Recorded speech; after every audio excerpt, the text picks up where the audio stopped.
Hi YouTube, hope you guys are doing fantastic as usual. So a couple updates and discussions for today. So as you guys know, I had a vitiligo video because I'm about to be diagnosed with vitiligo. I have an appointment with an endocrinologist tomorrow because usually it's caused by, well, they don't know what causes it, they don't know what cure, but usually it's thyroid or an autoimmune disease or something like that. So I'm gonna get that checked out. But I started taking ginkgo biloba. I bought myself a magnetic, like, copper bracelet, and I think it's starting to, like, pigment again. Like, those little spots in there. So that would be progress. That'd be awesome. My face doesn't look as bad as it normally does, but I have, like, concealer on it. But anyways, so I wanted to know what you guys think, or if you've been aware of the whole topic of chemtrails. I know I've talked about them before in other videos or whatever. There's a guy that just did a study. And what he would do is collect rainwater whenever he would see the, like, chemtrails behind the airplanes. And for those of you who don't know, chemtrails supposedly, and I believe it's real, but why is a different debate, that there's these trails behind airplanes, and people believe that there's like microscopic, like submicroscopic particles basically of aluminum, barium, I think like zinc, magnesium, like some other stuff, whatever, that it's poisoning our water and people and things like that. So people think that's being sprayed behind airplanes, and if you've noticed, the clouds and vapor trails behind airplanes are different.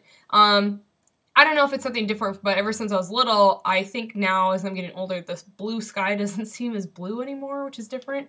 I don't know if anyone else has noticed that. Maybe that's some crazy thought of mine. But anyways, so this guy did a study, and he's been collecting rainwater samples after precipitation. Therefore, it's not, the ground or anything that can be contaminated really as much, versus just collecting precipitation instead of dirt and soil. Because who knows, maybe it was a fertilizer that contaminated the soil, blah, blah, blah. So collecting rainwater is actually a pretty good idea to do.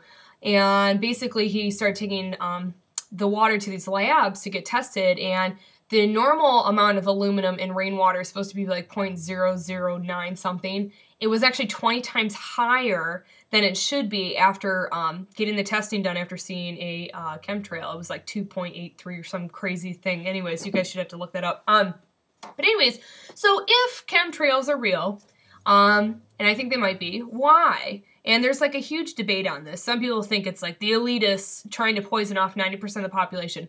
I do think the world is trying to limit population, but why don't they just come out and ask us to be like, hey, can we do a 2-child policy to replace the parents and like stop having so many babies? But then I know people in our country be like, it's a free country and my religion says that I should have a lot of kids, blah, blah, blah, all this other stuff. When really we cannot sustain our population, and that's something that I think the world, maybe the UN, like really needs to announce and be like, look, our planet is very finite, and it would be much appreciated if you guys kind of lived at or below your means and didn't reproduce as much. Not that I'm into eugenics or anything like that, but I think it's responsible. Or adopt children. There's so many children that need homes out there and love, and there are wonderful kids out there that need you. But anyways, so people believe it's the elitists trying to depopulate the world, and according to like the Agenda 21 conspiracy theorist type thing, not saying that it is, but whatever, that view, people think that they're trying to reduce our population by over like half within the next like 20 years or something crazy. Anyway, so I'll look up Agenda 21 if you never heard about that either. Just trying to bring awareness to all these issues, not my opinion. The second theory is that, and this is the most prominent theory, I think, is that chemtrails are being used to combat global warming. And, people debate global warming. They have proven that climate change is real and it's happening in global warming, but the cause of it is the big debate. Is it human or is it natural and, like, cyclical? So with chemtrails, I think that we're trying to spray aluminum into the upper atmosphere, and basically these microparticles, aluminum, act as mirrors and reflect off the sun's rays and UV rays and all that other stuff, so we don't, have as much like ice cap melting, the glaciers, all this other crazy stuff going on too. So have you guys noticed any chemtrails? I've watched them, and usually the natural, normal vapor trails behind airplanes dissipate pretty quickly. Some people say the average should be like 2 minutes is all they should last. But that's under like ideal conditions. If it's colder, it might last longer, things like that. But I've noticed chemtrails that have been up there for hours and hours, excuse me. So it's a little bit debatable.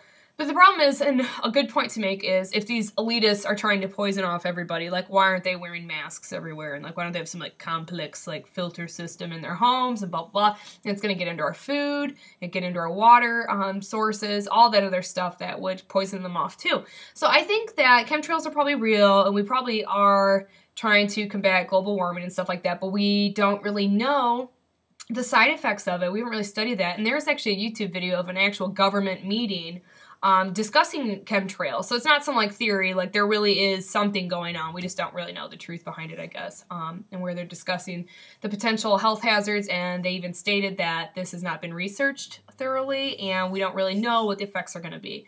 Some people also think it's to control weather as a weapon. And if you notice all the crazy natural disasters that are going on and things like that, it makes you wonder. And it's not to like live your life in paranoia, like, oh my God, you know, because if it's the end of the world, it's the end of the world. And I hope you enjoyed your life type thing. It's not being prepared. It's always a good idea, you know, but how can you prepare something that's like sub-microscopic? You're going to breathe it in. It can like inflame your heart, your lungs, all this other crazy stuff.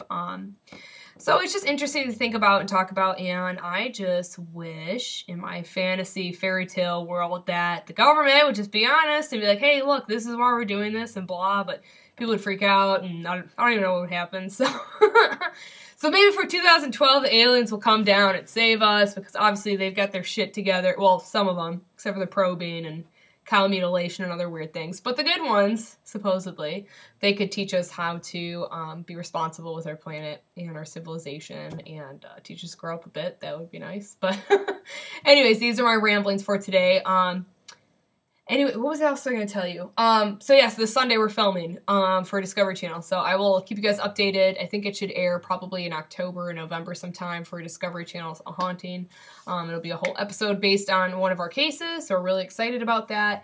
And I think that's about it for today. So I hope you guys are doing fantastic, and I will post more videos later. Okay, bye-bye.